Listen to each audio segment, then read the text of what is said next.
And we're live and in living color on a Wednesday night, talking about Tuesday's night NXT in St. Louis. Man, it was a pretty good show. Pretty good show, aside from a certain someone. It was a pretty good. It was a pretty good show. Pretty good show with a shocking title change too, and not all may be welcomed by the fans. Some fans are not too receptive to it. Some fans think it might have been a little bit too soon, but we'll get to what I'm talking about in a few. They did. They, I will say this. What's the point of getting new intros for SmackDown and NXT? We're not going to see the intro one time and then y'all forget about it. Like, if you notice, when we got the new intro from Megan Thee Stallion for SmackDown, we seen it one time. We haven't seen it since. No, we go straight to the show. We're straight to the show. We get a new intro for NXT, straight to the show. Now, they're just that one day, and we go straight to the show. I'm like, come on, man. Y'all paying all these people this money just for us to at least not see they work? But I digress. We kick off the show with Trick Williams in his championship celebration. With him coming out, basically talking about him being a two-time NXT champion. Which I'm glad they gave it back to him. I understood the story of why he had to lose it, because they wanted to kind of put Ether Page over. So I'm kind of glad he got it back. I knew he would get it back. But I think he did something not even Carmelo did. I don't think was Carmelo ever a two-time NXT champion? Or I think he just was a one-time NXT champion. No, I think it was twice. Huh? I think it was two. Oh, okay. So okay. I was thinking like he had a trick. I remember him having it and then he lost it, but I don't remember him getting it back. But in the middle of his celebration and him boosting about the title, and we do get a good look at the new title. Wes Lee would come out. And I'm like, you know what? I actually kind of predicted that this is where he would go. We kind of move away from the North American. I predicted he might be going towards the NXT Championship, which is kind of, I guess, a good thing for him, considering that he had this heel turn and then we got this rivalry. I think it's either you give him the North American Championship or you move him up to the NXT Championship picture. And that's what they did. He came out, he basically called Trick Williams basically one nobody. Said that he's gonna take the title from him before he could even get comfortable with it. And that he was basically going to challenge him for the title. Trick Williams said he could, but I like how he said, "Oh, whoa, hold up, light skin." I'm like, he called, and you see Wes Lee even had to laugh at that. I'm like, he got you too, Wes. You supposed to be angry. You sat up there and laughed because he called you light skin. But in the middle of their banter, Jay Uso would come out. And he kind of almost messed himself up coming over the barricade. He dropped the title and everything. You could tell he got like kind of hung on the barricade, but he caught himself. And he called himself and like went with it. Like he was like, yeah, like part of his intro. So I'm like, that's cool. But yeah, Jay Uso just basically, you could tell he was there just for the packing on because of AEW Dynamite. He really, outside of just basically celebrating with Trick Williams, he really did have no, like, he wasn't teasing a possible match with somebody down there or anything like that. He just came out, party with Trick Williams, and we got some book that Trick Yeats chants. So that was pretty much Jay Uso's part. And once Jay Uso came out, like, even though they sold him, Wes Lee kind of like faded to the back. Like it was like he didn't even have no more words, and they just pretty much celebrated. And then Trick Williams said, he said, I'm a two-time. He talking about him being a champion, Jay being a champion. We're gonna book that Trick or anybody who try to come take it from us. And then they went back to celebrating and whatnot. And that was your opening promo. Pretty good. Like I said, I like that Jay was there, but it was you kind of made it obvious because you didn't have nothing else for him. That was the only place he was. He didn't show no more throughout the episode, so you kind of made it obvious that he was only there as a way of trying to stack the deck against AEW because y'all was going head to head. So,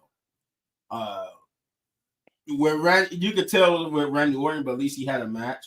But is Stephanie? Well, I'll get to that later. Mm-hmm.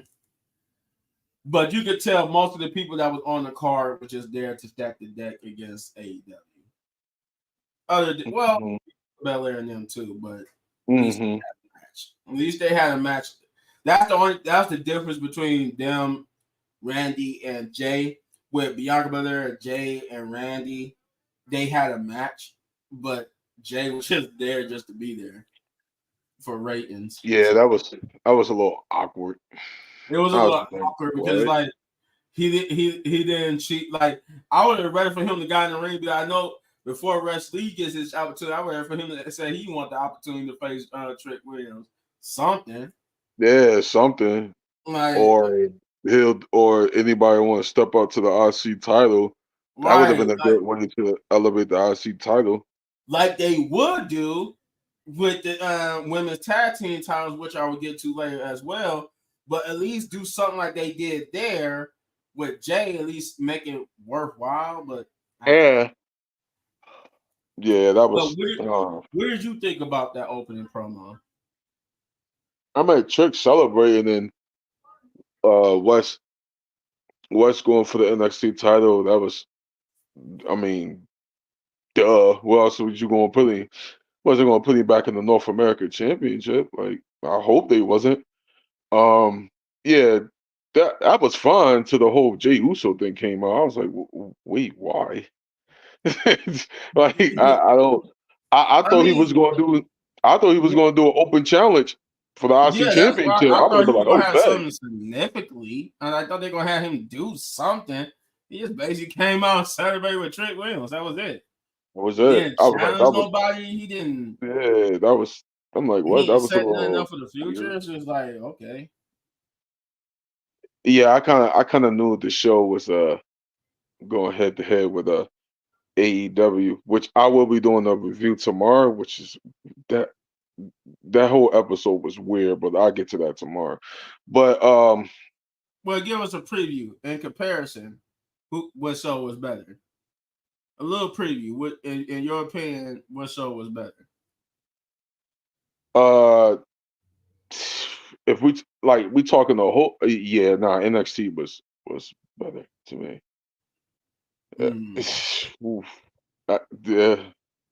Mind you, this was the go home show to Wrestle Dream. So, whoa, I think that's even worse, ain't it? It's worse when it's a go home show and you're going up the head against your competition, but your go home show was not a really satisfying go home. I might do a review after whatever. But no, I'm gonna do it Thursday. But you had stories, but it was just weird. Like I don't know how else to describe it. It was weird. Like I when I talk about it tomorrow, y'all gonna be like, wait, what? Yeah, it was weird. I don't even know how to go about that. Yeah. I heard Chris Jericho and MVP squash whatever beef they had too. Yeah. All right. Well, then we get to the first match on the night, which is Bianca Belair and Jade Cargill and Kalani Jordan versus Fatal Influence, and which was a 6-woman tag. It was a pretty good way a solid good way to open the show. It was a solid good way. Who is coming up with these names? I figured this was like I look at Fatal Influence as like a spinoff / whatever you want to call it. Yeah, knockoff of Team Toxic Attraction. Yeah, Toxic Attraction. Oh, And considering that the fact it has a member of Toxic Attraction and she's a yeah, leader, so I figured this was like you could say like a knockoff of that. yeah, But I don't think it's gonna last long because she's pretty much ready to be called up for real. And I think yeah, she's one.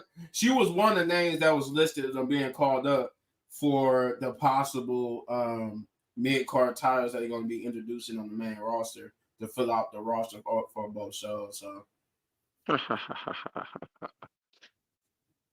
So that is that. But yeah, this was a pretty good match.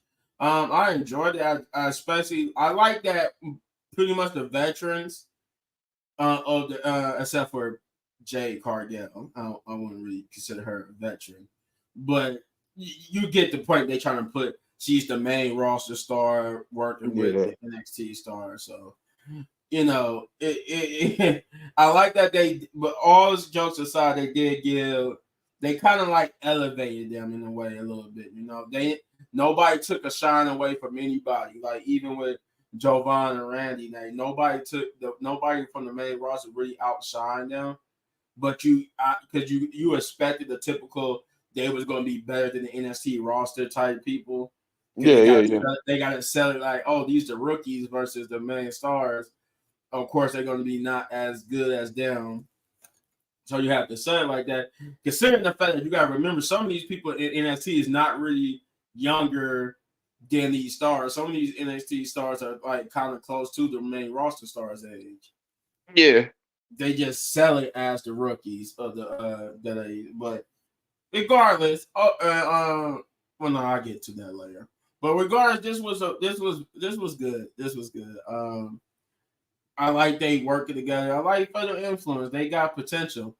Um, Pretty good overall. It was okay. And the only reason why I couldn't truly get into it because I knew with Bianca and Jay, you're not going to lose. I mean, Yeah. you're not going to lose. So, but for the fact that it was still entertaining, I give you an A+ for that. The fact that you still made it entertaining, even though I knew you wasn't going to win. But I do like the fact that you allow these women to get over. So that's another A+ on that too. You allow them to get over, and even though they didn't lose, they didn't win. They look good in losing. So, but yeah, that's the match. Bianca Belair, Jade Cargill, and Keontae James got the victory. But that wouldn't be the last we see of them. But Shane, what did you think of that match? Um, it was decent. You know what I mean? I just wish that the other team would have won. But hey, that's a dream of mine. Um, uh, because we kind of like I don't know. Like I feel like when Raw superstars go to NXT, it's just like, oh, they automatically gonna win, and we need to stop booking it like that. For us to actually believe in NXT, they need to win something, especially if we getting like Raw superstars to come down there or SmackDown superstars to come down there. So I just think that we need to change that narrative a little bit and whatever the case may be. But for the match, it was a decent match. They did had a good performance enough to where they got put over. I just wish they would have won the match. You know, the only thing I can say about that is the reason why I think they lost too, because of the whole storyline with Kanani James. I think Yeah, because like for if you look at it, I think was it JC Jane? I think she's gonna be the person to finally challenge her. Because they yeah, said she's ducking them and she won't put the title on the line against them, but it'll eventually be JC Jane probably. yeah, Out of the three, she's gonna get the first crack at Kalani Jordan. yeah, Um, but I believe just because to set that up eventually with them going against each other, I think that's why they lost. At least I could say that. But then again, Shawn Michaels was like, okay, you're gonna lose, but we're gonna make you look good. So it's not gonna be all bad. But you know, um, Then we got Axiom and Nathan getting ready, warming up for the tag team match against Austin Theory and Grayson Waller.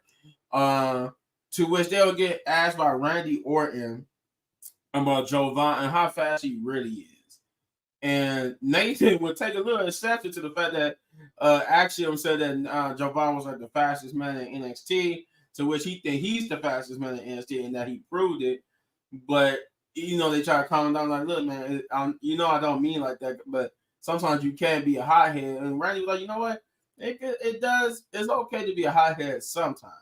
And then he would give Nathan some words of encouragement that he, well, in a literal sense, took it and ran with it. Then after that, we got Julia. Is it Julia or Julia? Julia. Huh? Julia. Julia. Gotcha. She got a backstage promo where she was being interviewed about Cora and Roxanne Perez and how she was going to basically deal with that, but then it get interrupted by a knock at the door. You don't see who the person is, but the interviewer, she gets happy, and Julia like, yes, my old friend, we got this. Thus, we get over here to this Roxanne Perez and Cora J promo, where basically talked about Cora J revealed that one of the reasons why she did what she did was because she heard like people like us here at Wrestling Pit Podcast talk about how the women's division on NXT is the best women's division and on the best women roster in the division, and not just NXT but the entire WWE. And I'm like, all right, I'm like, cool. I like that little reference because people have been talking about that recently. How Shawn Michaels basically got the best women's division, and shots fired at AEW because I see what she was trying to do too. She didn't say it, but she was trying to. She said in all the WWE, so she basically was trying to say and basically she wanted to say in all of wrestling, but that would have been shots fired at pretty much in any other promotion, so she had to just say WWE. But you got what she was trying to go with it. She was really trying to take shots at everybody. But the problem she had with that was she said, but she heard that they didn't mention her. They mentioned all these other women. They mentioned Julia, Stephanie, all these other women that's coming into NXT, but they didn't mention her. So she said she did what she did to punish everybody who said that about the women roster because you forgot to mention her. And then she says that she's proud of Roxanne Perez for being who she is now, that she always knew that Roxanne could be who she is now, and that was all she ever wanted. And Roxanne, she echoed those sentiments, saying that she realized now that's all she ever wanted for her was to be her true self and care about herself and look out for herself. And that even though the NXT championship is what tore their friendship apart, she thinks is going to be the thing that keep that friendship together once again. They would get interrupted by Julia, to which Cora's like, you know what? No, what you standing right there for? Come on in the ring. I know we haven't been properly introduced to each other, but she like got on the ropes and held it open for her. And then Stephanie, her music hit, and the crowd went crazy. Stephanie came out, and she will be having a debut match next week, but it's not going to be against Cora or Roxanne. Well, obviously not Roxanne, but I would think it will be against Cora. But she's going to have it against, I can't remember who they said it was. But it was announced later on in the show that she will be having her debut match next week. But you got the feeling that Cora and Roxanne probably going to interfere after what I'm about to say happened next. Once she got out there and standing side by side with Julia, they rushed the ring, and a brawl ensues with Julia and Stephanie getting the upper hand over them instead of packing. And then, like I said later on, we will get that announcement that they will be she will be having her debut match next week. But pretty good solid promo, pretty good way to introduce Steph. And I did like the fact that Roxanne dropped her belt in the ring, and they both just lifted it up and held it together and looked at Roxanne. I'm like, so triple threat? I guess somewhat down the line, I guess they're gonna be a triple threat for the title. Because Roxanne did mention that she said that she enjoyed drinking the tears of the fans who keep boosting up these women to take her title, but she keeps beating them. I'm like, you wouldn't have really beaten Julia if it wasn't for Cora. Julia had you, but Cora made sure that you would stay champion. But, you know, we're not going to talk about that obviously because you're a heel, so we're not going to talk about how the fact that you basically had help to keep that title, and you pretty much had help beating was it Jordan Grace too? Like Jordan Grace also had you Mhm. beat, but of course Roxanne is a heel, so a heel's tactic is we're not going to talk To about win. how I had help. We're just going to act like we did it all ourselves. But nonetheless, good promo, good way to introduce Steph, and I can't wait to next week to see her wrestle, see what she's all about. I heard good things. I also can't wait for Delta to get in there too. When I seen her, I'm like, oh, she's a powerhouse. Holy crap, she's going to destroy people when she gets there. I didn't think I like because that promo just sold her from the back, so I couldn't see like her body. But when I actually seen her body, I'm just like, she's going to destroy everybody. Ooh. She's not no, she's not as diesel as Jordan Grace, but she's definitely not small either like Roxanne Perez. She's diesel. She's like in between. She's more diesel than I want to say Rhea Ripley and Raquel. Mm, yeah. Because Raquel and Rhea are diesel, but they're not defined diesel. Mm, At least um Rhea used to be like that, but then she kind of figured out a little bit yeah. once she got to the main roster. Because if y'all remember, when she was in NXT, she was Diesel, like she was defined Diesel. But Yeah. Yeah. She was big it's as hell. something I don't know why they do that, but when they get to the main roster, they make them lose their Diesel like physique. That's how they did for Mandy Rose and Dana Brooke. Both Mandy Rose and Dana Brooke was Diesel as hell in their early start of their career, and then once they got to the main roster, they just lost all their muscle. Kind of Yeah. and Natalia, she used to be Diesel too. Yeah. Yeah. But Yeah. You're right. Shane, what did you think about Roxanne Perez and Cora Jade interacting with Julia and Stephanie? It was all great. It was all great. Listen, um, for people that don't watch outside of WWE or whatever the case may be, y'all in for a treat with Stephanie. I'm just saying it now. Uh, and then Delta. Oh God. Y'all in for a treat. Sean, you won Mamma Jamma. Yeah. Um, and of course Roxanne and Corey, I like them too.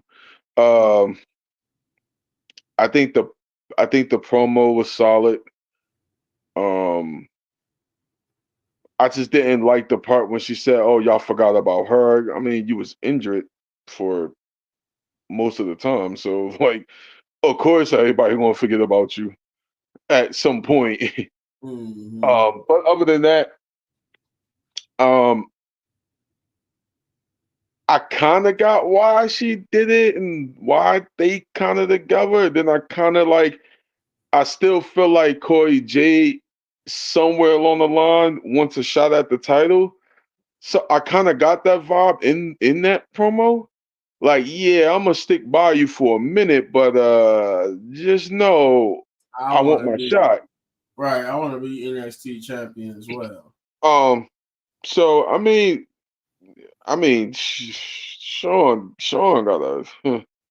Sean got a Sean got a stack women's roster. Jesus He Christ. do.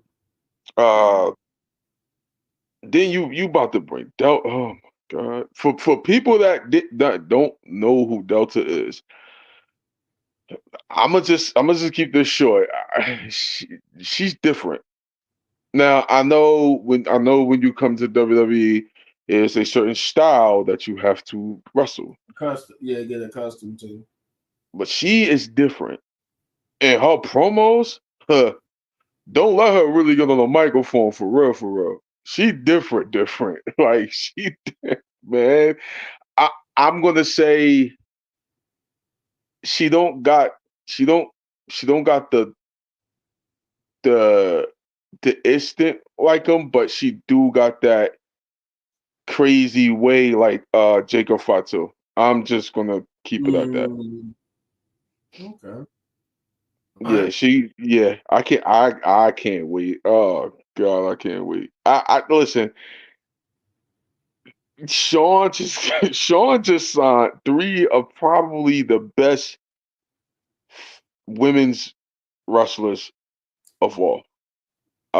And I mean that if you watch them outside, I mean Steph. See, If like you watch from Stephanie, the independent scene, from the yeah, independent standpoint. yeah. If you Mm, watch, if you watched Stephanie and Julia before, like they matched before they came to NXT, yeah, y'all gonna be in for a treat, man. Oh God, Jesus. Whew. Then you still got stars on the rise. You still got Jada Parker. Uh, you still got the NXT North American Women's Champion. I mean, yo, that list is long. You yeah. Sean got a stock roster, man. Jeez. You know, and I heard people were saying like it have it's not an official report, but I saw people on social media saying like, oh, Cora Jade is probably gonna be one of the people that get called up next year. I'm like, she could, but then again, she shouldn't because she hasn't really been able to shine for real in NXT due to Yeah, injury. So yeah, like, I'm not. She is one of the people that could get relatively get called up, but I think she shouldn't just so like I think they should do her like they did Roxanne. Roxanne could have got called up too. yeah, a few But they times. but they was like, you know what, we want to get her over, so we're gonna give her the title so we can't call her up. Because All they was pushing for her to become part of the main roster. They all even we teased it a need, little bit too. They even all teased we it a little bit. need is Jordan Grace. Mm. Now Jordan Grace, oh yeah, and her contract is up soon. I think Sean, I'm asking, I think they said it's up next year actually. Sean, I'm asking you Early now. next year. All I need is Julia versus Jordan Grace. Mm. Please, just please, for God's sake, just I don't care. I don't even want a storyline. I just want them in the ring. I just want them in the ring. I don't even want a storyline or nothing. Sean NXT. And before we move on, Sean, this silver and black NXT, I think it's more women based than man based. They do get a lot more shine. I will, yeah, I give you that. They got I think Triple H Golden Black era was more man man, based. yeah. I think Sean like, nah, we gonna turn this around. Sean is I mean, cooking. because if you think about it, the man gonna be all right. The man gonna be all right. Yeah, yeah, of course. Trick, I don't think they don't really need Ethan, it's the women who needs the more spotlight because as we look at it, we're seeing that there's some women in NXT that pretty much are on par with star power like the men. You can and say shot. Stephanie and Julia is on star par with Trick Williams, and he's the Yeah, top champion right now in NXT. yeah, yeah. You're right. And So, shout out to Jada Parker because I seen one NXT episode where she was standing outside with the baseball bat. oh yeah, That was hilarious. that Bro, was she was out there hilarious. the whole time. And whoever pulled up, she was waiting on. They was like, "Oh, She okay, was that's not Jada." waiting. Yeah. Yo, I'm gonna just say this. If anybody deserves a gangster role, like a gangster gimmick, it's her. Oh yeah. It's her.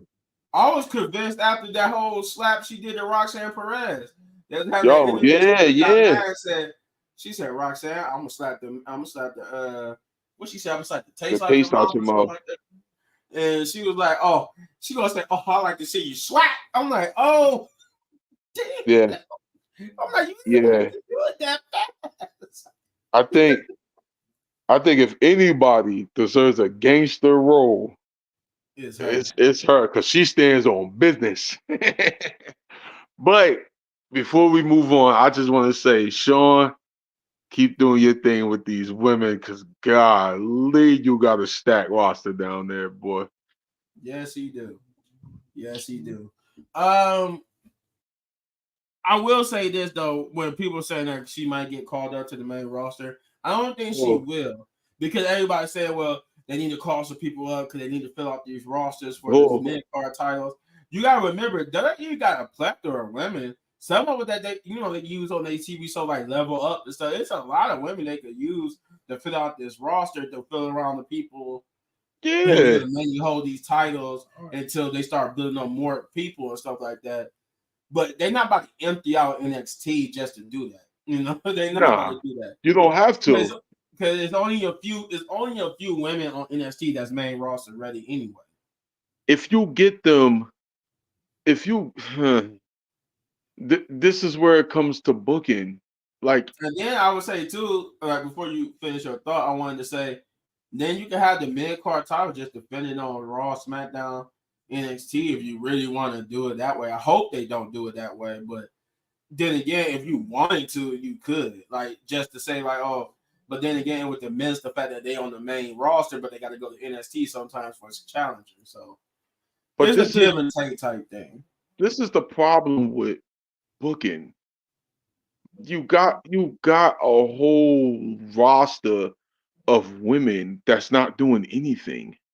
Mm-hmm. And I when Sean introduced the Women's North American Championship, I'm like, man, this ain't gonna work. However, it's working because it's developing stories all around the division. Mm-hmm. Whether it's for the North American Championship, or whether it's for the Women's Championship, or whether it's just a rivalry that's going to take place. It's developing stories all around it. So that way, when we do get, let's say, Jada Parker, if she becomes Women's North American Champion, she already had a story with the three girls or whatever the case may. Well, keep forgetting their group name. Oh, Um, fatal influence. Yeah, the knockoff of Toxic Attraction. That's what I'm gonna call them. Team U Toxic Attraction.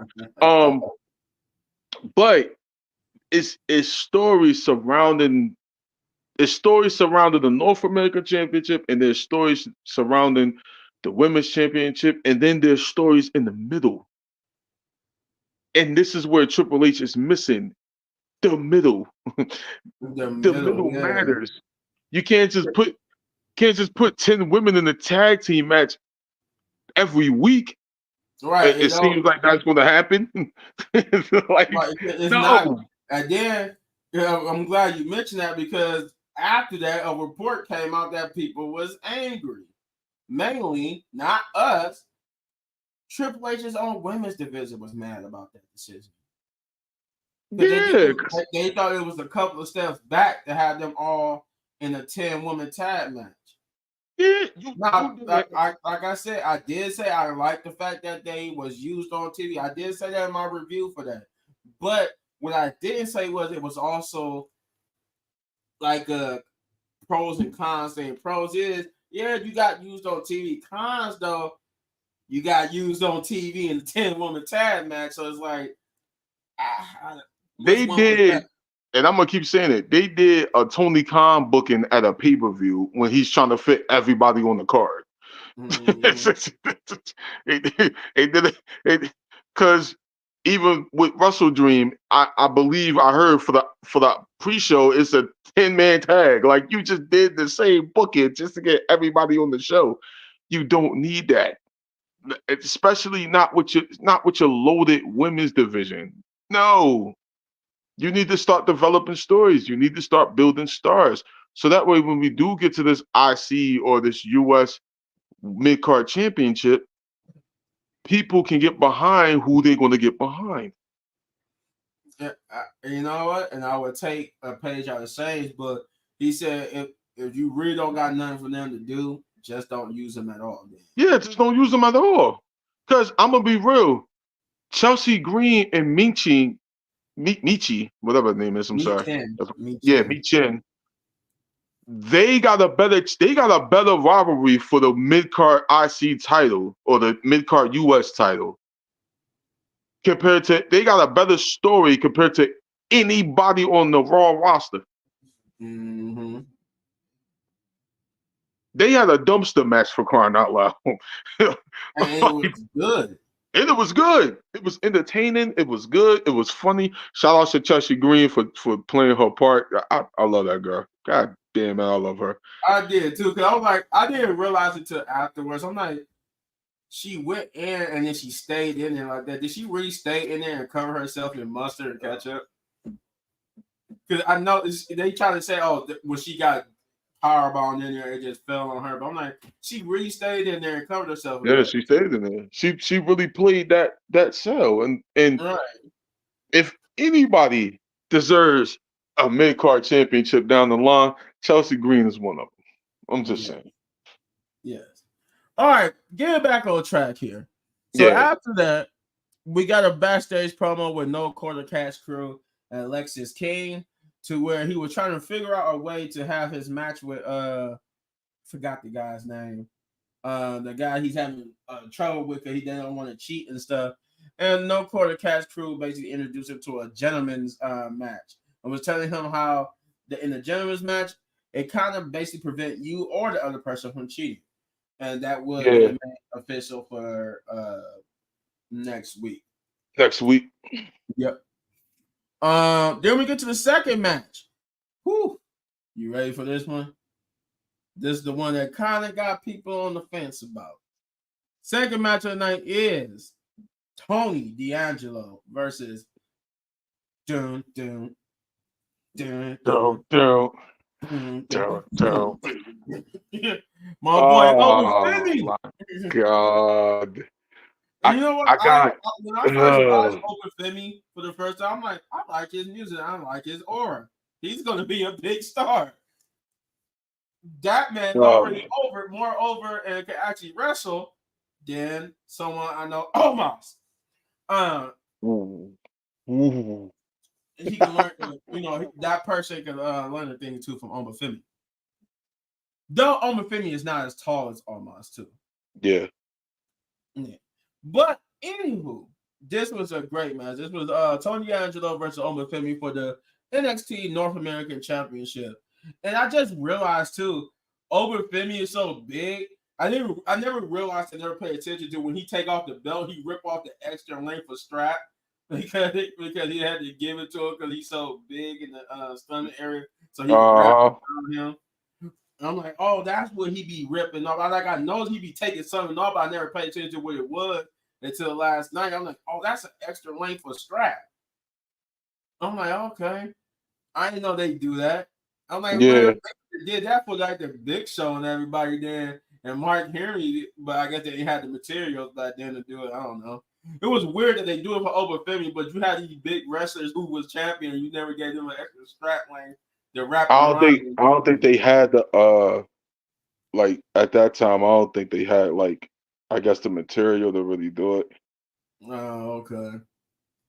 But yeah, this was a good match too. This was very good. Very good. I mean, these guys this was pretty much, I will say, the match of the night. Almost Joe Vaughn and Randy Orton's match was probably the second best match of the night.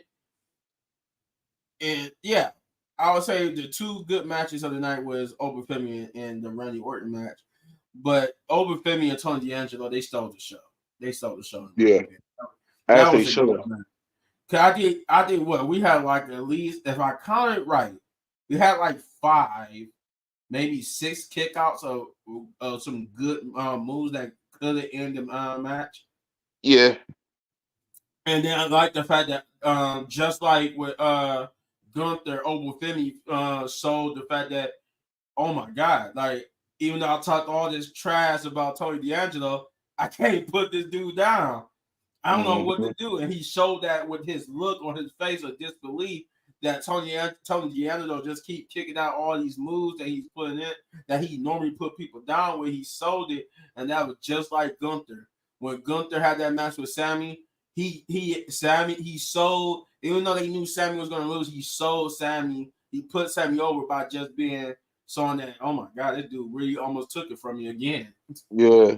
So, and I like that type of selling because even when the person loses or wins, you kind of putting that person over just by selling their emotion of this is a tough battle. And this was they put each other.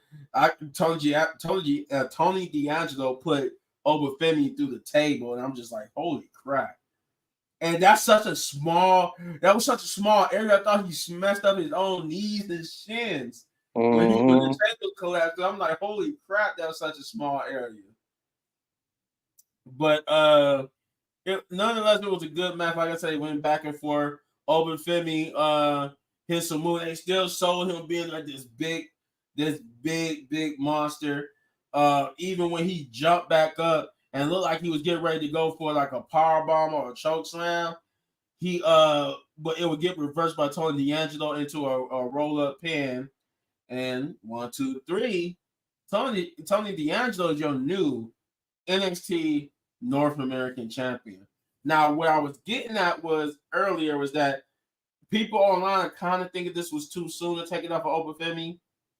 Some people think Obafemi could have went a little bit longer with it. But then again, you got to remember, Tony D'Angelo been there for a minute and kind of earned his due. So it's a give and take. Was it too early? Maybe. But I don't. It's not going to hurt Obafemi. Obafemi is one of those people that's not going to be at all hurt by him losing the NXT North American Championship. He got too much of an aura, and people like him too much. Do you hear when he comes out? He gets Trick Williams level, reactions. Yeah. I put it to you this way: you put Obafemi and Trick Williams in the Royal Rumble, they gonna get a reaction. Oh yeah. Yeah, no. They're gonna get a reaction. Let Bronson Reed, Braun Strowman, and Brock Lesnar be in the ring with Obafemi in the ring. That's gonna be one hell of a matchup. Oh yeah, that's gonna be a pop off. Yeah. Even Gunther, that's gonna get some reaction. So that's how you know that Trick Williams and Obafemi are ready for the main roster. More so Trick Williams than Obafemi because we need more time with Obafemi in NXT. But if they were to call him up, he can't survive on the main roster. And if y'all don't know, he has matches on the main roster too. So if you look up recent behind the scenes photos from like when nobody's in the arena, Obafemi is in some of those shots.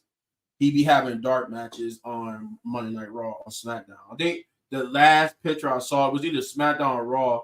He was with the little reed they have around the ring. Yeah. And somebody said, yeah, he's about to have that's why he's in ring gear because he's about to have like a dark match on Raw or something like that. So they testing the waters with Obafemi. They are. So which if we go by the standards of WWE, that means he's main roster bound pretty soon. Because they did that with Bronson Reed, even though he did technically get let go, but they did eventually bring him to the main roster. Well, yeah.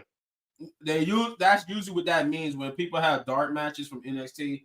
They tested not to see how they would be on the main roster, and usually they pass and usually get ready to be on the main roster rather sooner than later.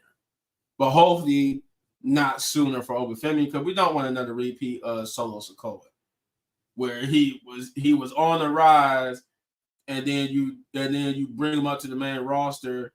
Just because of the bloodline, everybody, you know what? And then you know why I know they did that because when Solo Sikoa was in NXT, all they could do was check like the bloodline stuff. They wanted to see him part of the bloodline, but what people just couldn't wait for him to get done with NXT first. And then they were like, well, he got all this reaction that's put him on the main roster, and then you kind of screwed him. Yep. Then you kind of screwed him. Yep. But we're not about to get into that. Like I said, good match. Tony D'Angelo won. Shane take it over. What you think? Um, 'Cause I know you one of the people who had mixed feelings I about. did, I did, I didn't. God darn it, I didn't want Tony to win. I didn't, but I mean, no, congratulations on the win. It was a great storytelling match. Uh, uh, the match was really, can Tony D'Angelo become like beat his fears of actually beating him? Mm-hmm. So that was a good touch. They both selling, especially Femi. He was definitely selling. That was a good touch. Um, oh my God, I just didn't want Tony to win. Like I didn't want him to win like that. But however, a surprise roll up. That's how you do it, main roster. Just saying, a surprise roll up is supposed to be a surprise move to where, oh, we didn't see that one coming. And they used it very, very well here. Mm-hmm. But So I will give them, you didn't think he was actually about to get the 3 count off of that. yeah. So I will give them, I will give the match of the night. I'll give everything that. The only reason I did not want Tony to win is because I just wanted Fibby to relinquish the belt after he beat Tony. Like, huh, you can't beat me. But No here I'm a one could beat relinquish. me. No Yeah, one can beat me. no one can beat me. I'm a do this for you. I'm gonna relinquish the belt, and Shawn Michaels can make a decision and just walk off. I wanted that so bad, but I kind of knew it was Tony's time. If we do bring Finley up to the main roster, I would like to see him be the Diesel to Xavier Woods. Call me crazy, but I want that. That would be interesting. But do we want to see him? Like that's like what I said about Raquel. Like I don't want to see them in like some bodyguard like role. Nah, the only reason why I say that is because if if if if Woods is gonna go into this heel character, I want Woods to win. And I want Woods to win the IC title, whatever the case may be. But I know for a fact that Woods needs somebody. I bet Philmy should be the guy until he gets tired, then he turns, and then he goes about his way. Because they're not just gonna bring him like I So hate then the that means you go from heel to face filming. We haven't never seen him as a face. yeah, yeah. It's a risk. I mean, it's a risk, but I will throw the dice on it. Cause I mean, and this is no, and this is no shade, but usually when blacks come onto the main roster, they gotta get compared to other black talented superstars. Well, Triple H That's did say I don't see color. You said I don't see color. I hope not. Well, all right, if we do bring him up by himself and let him go on the destroyer. But my whole thing is he needs to be on SmackDown than Raw. Mm. Okay. I think he will shine way better on SmackDown, especially if SmackDown is going to 3 hours. And I'm hoping that the draft is the wrestling show for SmackDown. The War title needs to go over there. This is where Gunther can basically run SmackDown. Um, Uncle Femi, all them guys that I feel like that are more so wrestlers than entertainers. Mm. They need to be on SmackDown.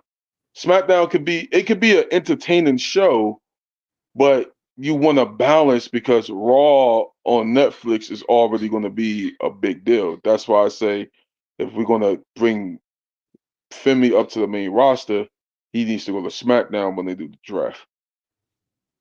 And according to them, according to sources, definitely gonna be doing the draft if they do it, it will be in January this time. It won't be like after WrestleMania. They're gonna do it before WrestleMania. Yeah, which is smart because Raw's going to Netflix. I mean, come on, it's a big deal. You want all Mm-hmm. your top guys on Raw. I mean, we could still get the great. I mean, we could get the Punk, Rock. We could get Punk, Cody, Roman, Drew. We could get all that there. You know what I'm saying? But Mm-hmm. on SmackDown, we could get the next rising stars. We could get the Finley. We could get the Gunther. We could get the Damian Priest. We could get the Dominic Mysterio. We can get the Finn Balor. Just saying. The AJ Styles, which which AJ Styles should lead the ship over there. Mm-hmm. Um, we can get that. You know what I mean? We could get that wrestling base show. But that's just an idea. Yeah. Um, I was thinking about CM Punk taking his little hiatus and stuff. I'm like, oddly, you took a hiatus right when they get ready to do Crown Jewel, and because you knew the people over there in Saudi was gonna pay big money to have you come over there, and you probably one of the people that like I don't want to perform for them because No, I don't I don't, I I don't I don't don't want blame to. I don't because you know how some certain superstars don't like doing that because they know how the you. That pay blood per money view and the culture suck. and stuff. Yeah. Like That pay per view, that PLE is trash. I was more so getting towards like the political part about it, like how or the ethical, how then people say it's really not ethical to really be putting shows over there, but Vince McMahon and money, it's Yeah, it's a money thing. Yeah, a money thing. So, but I think CM Punk is one of the people that said no, just write me out as a story so I don't have to perform, so they can't yeah. for me to perform. That He was don't smart. want to do. That was That's smart. what I I don't think he blame him. did. So then we got Lola backstage, and she's fuming because they just did a video package showing her and her little interaction with Jada Parker and how and what happened to her. So it goes into her being mad and angry, and she wants Jada Parker in the match. Ava's like, "Look, you're gonna get. She wants you to. We're gonna get you in the match." But then they get interrupted by returning and a person we were just talking about, Nikita Lyons. We Whoa, were just saying, man, she did not look injured on that video she was in. And sure enough, whoa, she's back. And whoa. she was trying to have a conversation with Ava, but Lola took exception to her interrupting her uh, conversation and her meeting, and they end up getting into it until they could bring it. I'm like, dang, my girl Nikita got a little hood in her. She was talking straight like a hood girl. She was like, you know what? Run it. I'm like, run it? What you doing using these type of slang words? Okay. I never really heard her talk before. Whoa. I never really heard her talk before, so I was like, okay. But yeah, they basically got into it and a match would be set up for them too next week.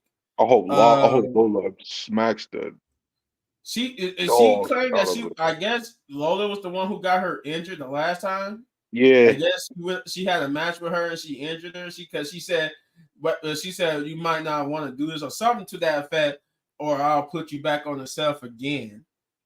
I And I hope was just like, so. oh, so she got injured fighting you. Okay. Hmm. Then we go backstage to what I was alluding to earlier, that what they could do. And what I meant by that was we got Bianca Belair and Jade Cargill along with Kalani Jordan backstage, and they were talking, celebrating their victory, and Kalani Jordan basically thanked them for having her back, but that she got it from here, and then she's gonna take care of what that called now? Fatal influence. That's their name, Fatal Influence. Fatal But in. Bianca Belair and Jay Cargill will get interrupted by none other than Last Legend and Chuck. Is it Jakara? Jakara? Who is the girl that be with Last Legend? Something like that. Yeah. Basically, I've been hearing about this, but I never really like went on Twitter to see it or X. But apparently on X and stuff, Last Legend was running a mouse about getting into a match with Bianca Belair and them for the women's tag team championships, and they basically up front challenged them to a match, and they said they never the ones to duck from a challenge, and they said, you know what, why don't you? Well, we're not going to come to you for the challenge. You need to come to us. So how about you meet us on SmackDown this Friday? And they said, okay, we're gonna talk to Abel to get in touch with Nick Aldis, and it will be made official that this Friday we'll have for the first time in a long time semi call up to the main roster where we would get to SmackDown, or we'll get Bianca Belair and Jade Cargill versus two NXT superstars on the main roster, which means they got enough faith from Triple H and Shawn Michaels to go to the main roster and do their thing. And this is what I was alluding to with Jay Uso, where they could have did something like this with Jay Uso, where he could have set up a match on for next week on Raw or something, or the next NXT to have a match for the Intercontinental Championship instead of just having him there just to celebrate. Just to have him there. You could have pretty much did this with Jay Uso. But anyway, then we get to the third match of the night, which is the second title match of the night.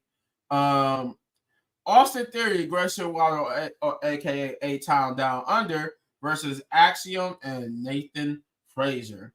Never slow down. I do like Nathan Frazier's outfit.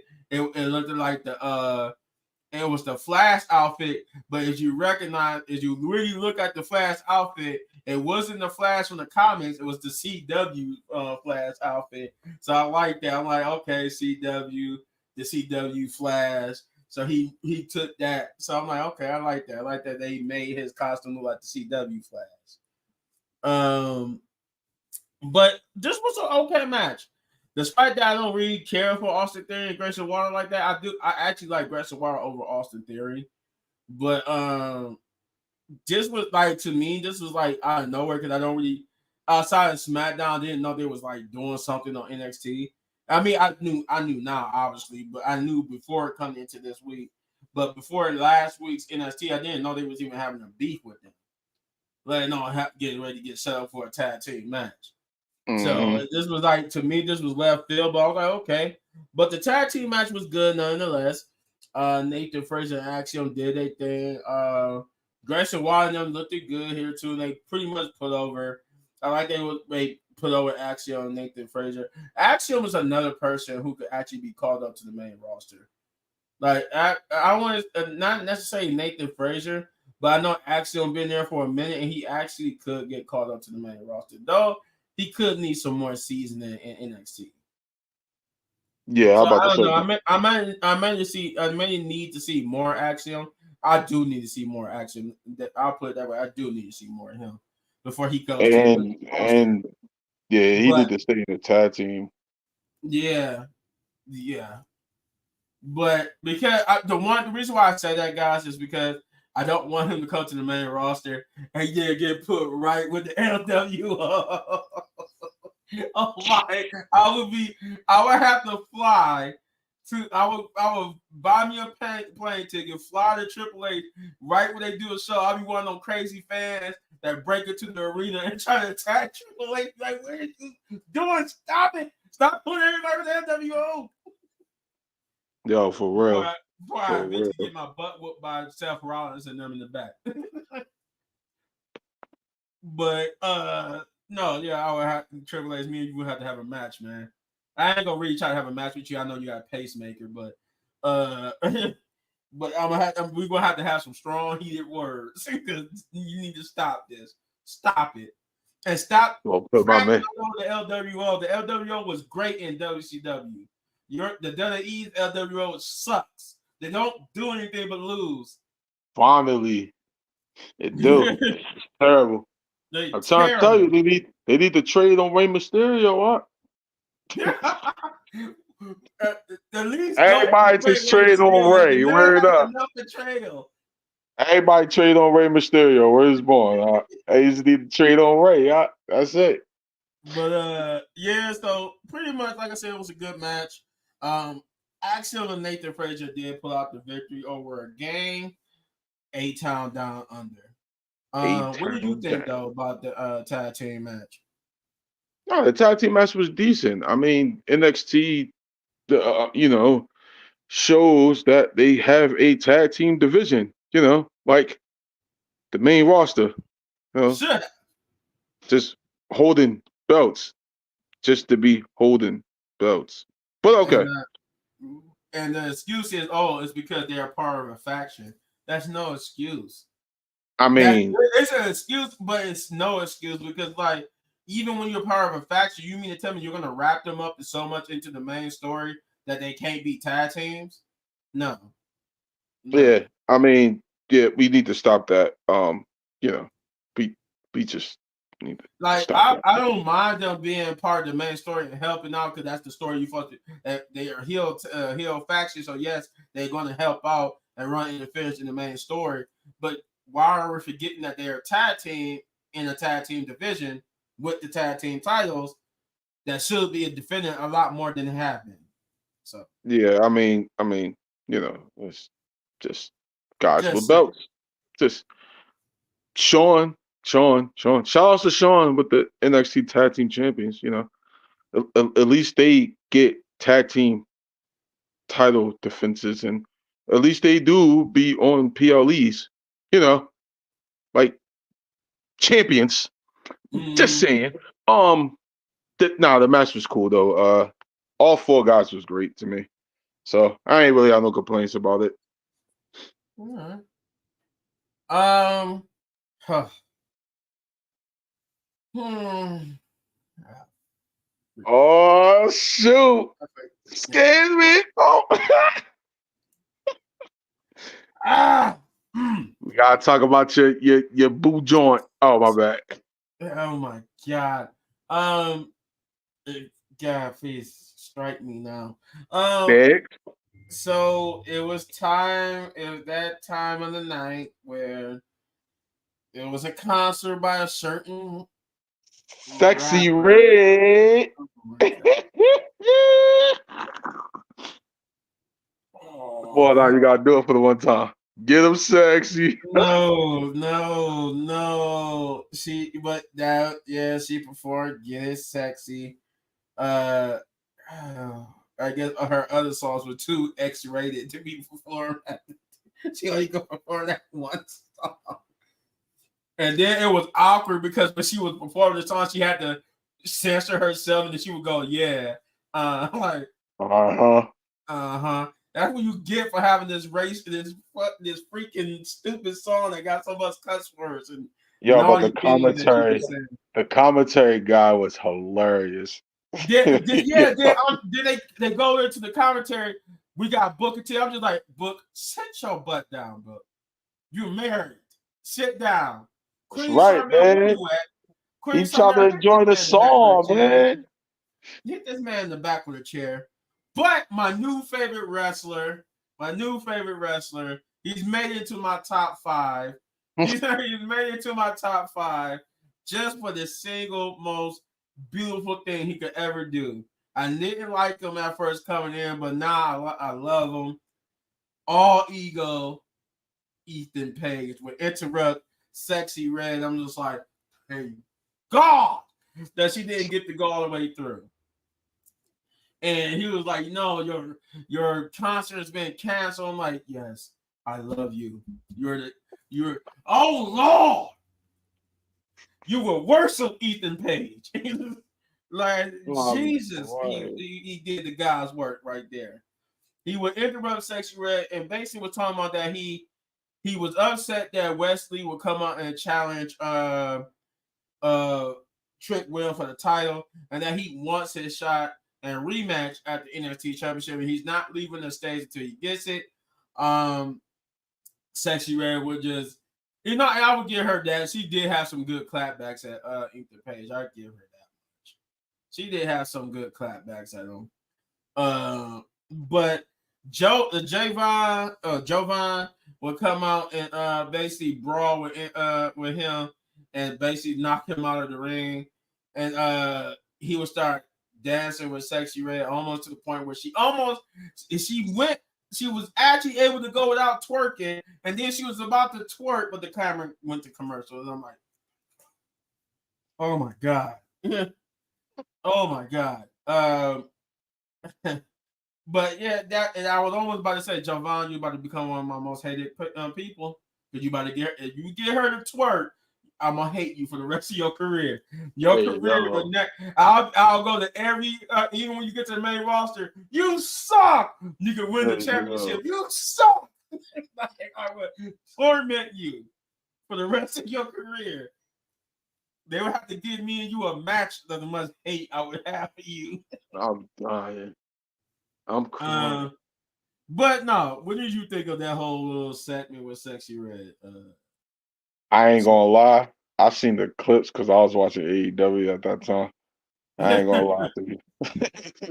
I see, I see when Ethan Page came out in the weather. I was like, oh, thank God, thank Trust the me, Lord. I mean, just Jesus Christ. I But was like, oh, yeah, I was watching Dynamite at that time.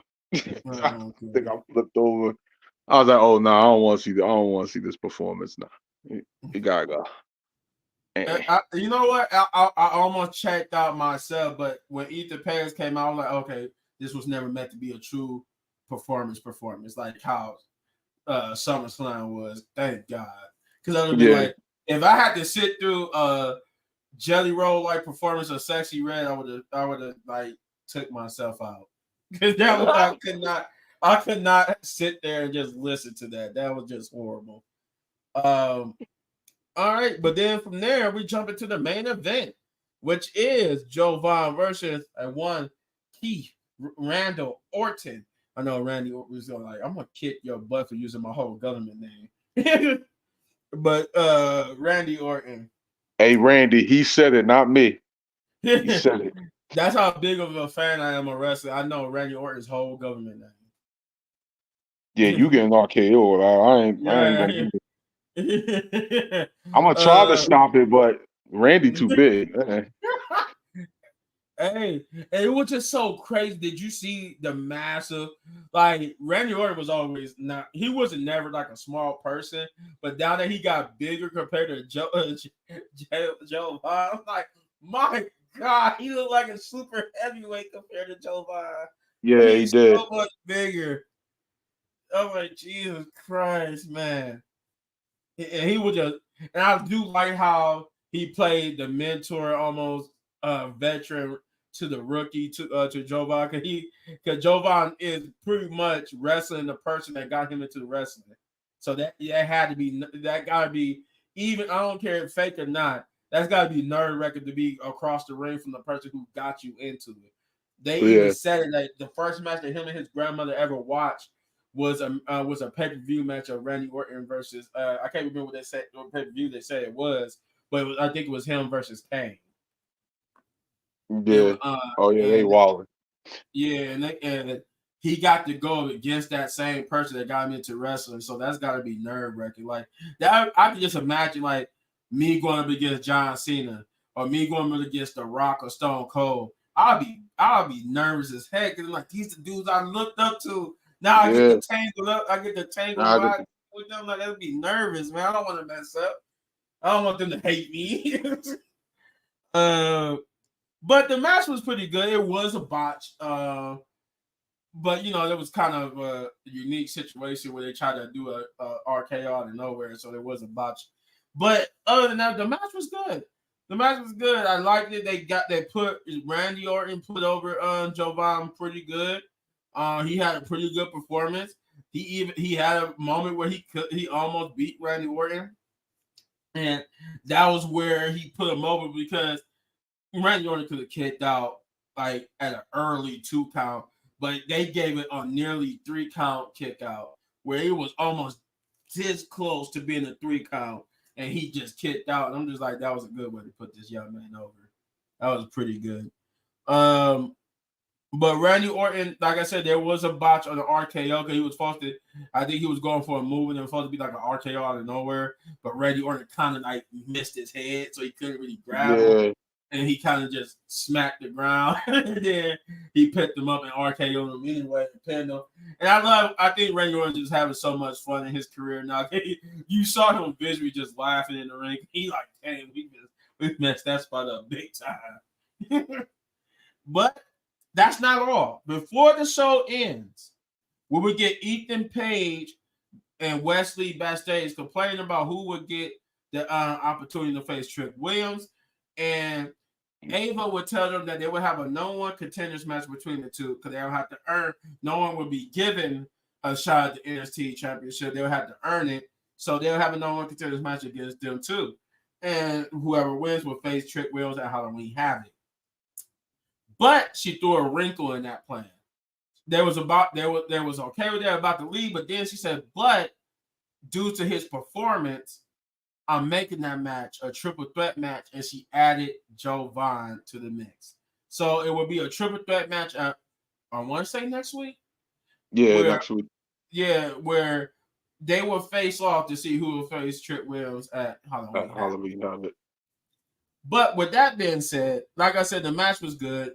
I enjoyed it. I like that Randy Orton put him. I like to respect that Randy Orton show because Randy Orton knows what it's like to be a young guy like him. Because he was also at one time one of the youngest competitors in WWE and became one of the youngest champions in WWE. I think he even beat Brock. Yeah, it was Brock Lesnar at first as one of the youngest champions. Then Randy Orton beat that by being a couple of years younger.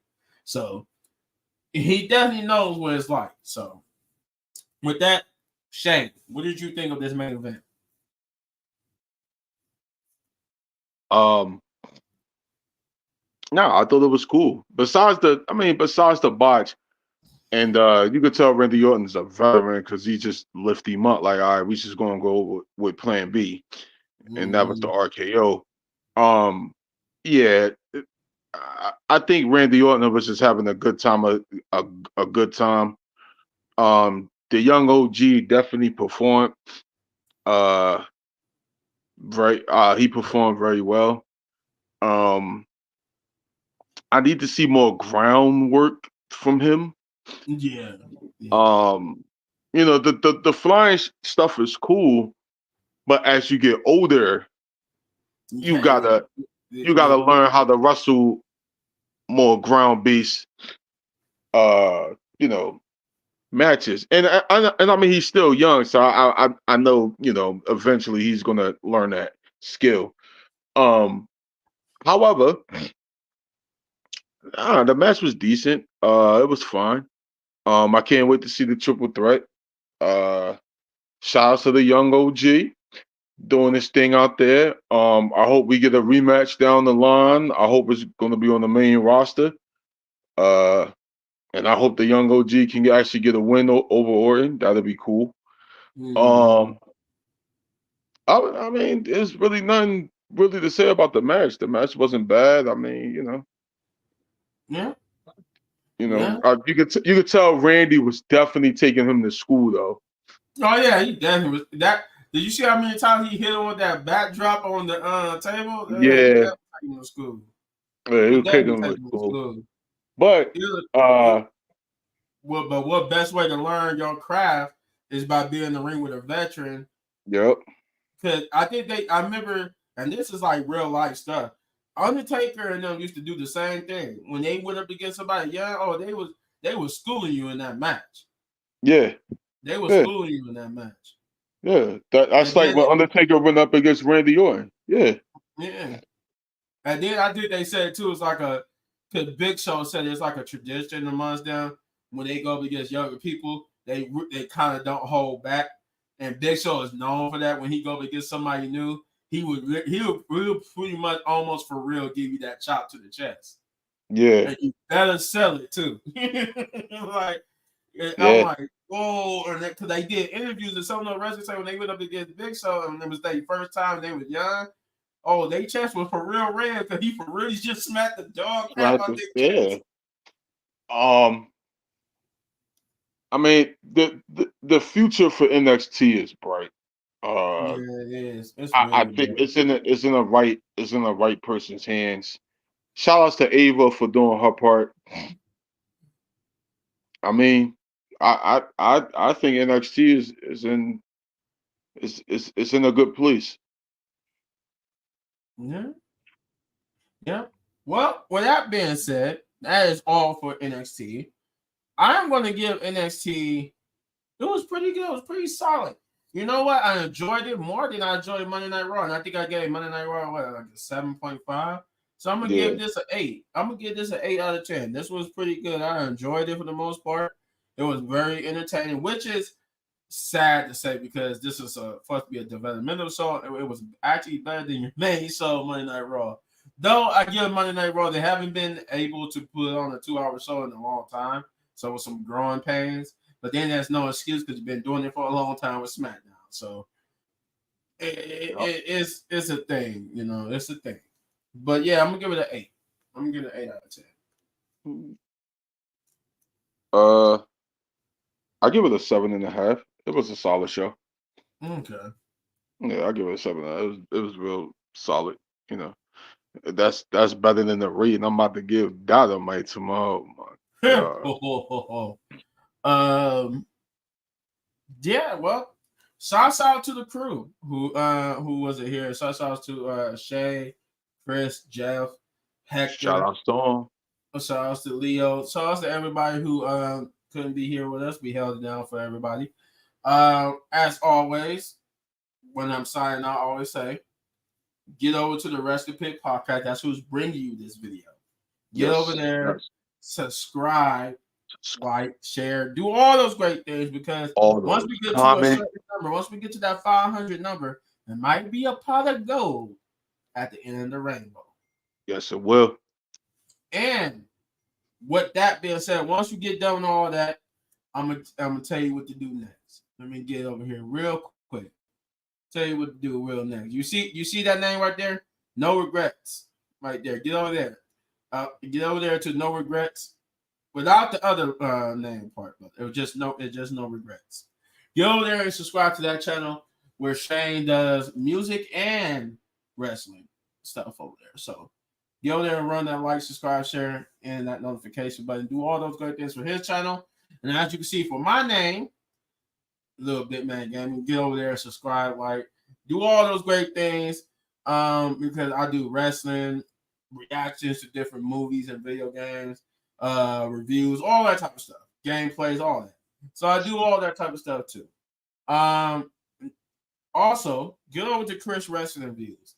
That man is 77,000 subscribers, and we need to get him to 100 so he could get 100,000 so he could get to that first YouTube plaque. So, as I always say, like, subscribe, share, do all those great things for him as well.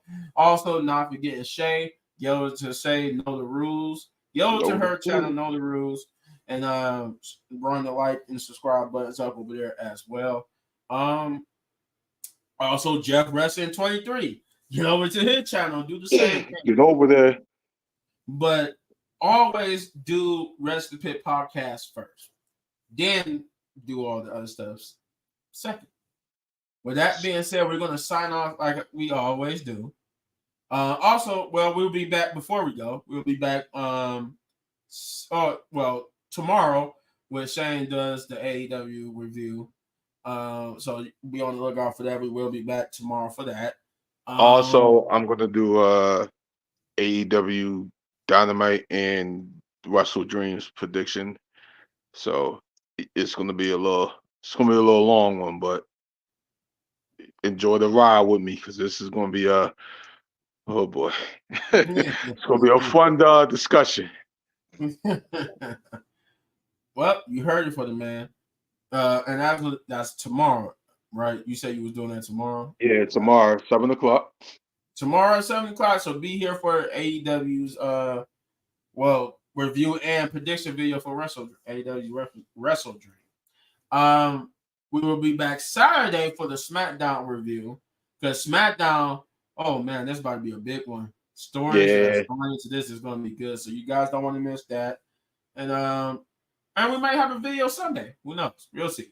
Oh, But we will. We will, because I'm watching Wrestle Dream Saturday, so I will be. Well, Oh, I okay. will be That's doing a on Saturday. video. Yeah, I will be doing a video Sunday for Wrestle Dream. Oh God. I might Yeah. pop in and just to mess with the AEW fans. I might pop in and do something like that. Who knows? Well, as you have it, you got a video tomorrow, you got a video Saturday, and you're gonna have a video Sunday. Sunday. So be on the lookout for that. And as always, we're about to sign on by saying Wrestling Pit Podcast, Podcast, baby. baby. Don't forget to subscribe. Bye bye. Subscribe. Hit that bell. Hit that bell for the notifications.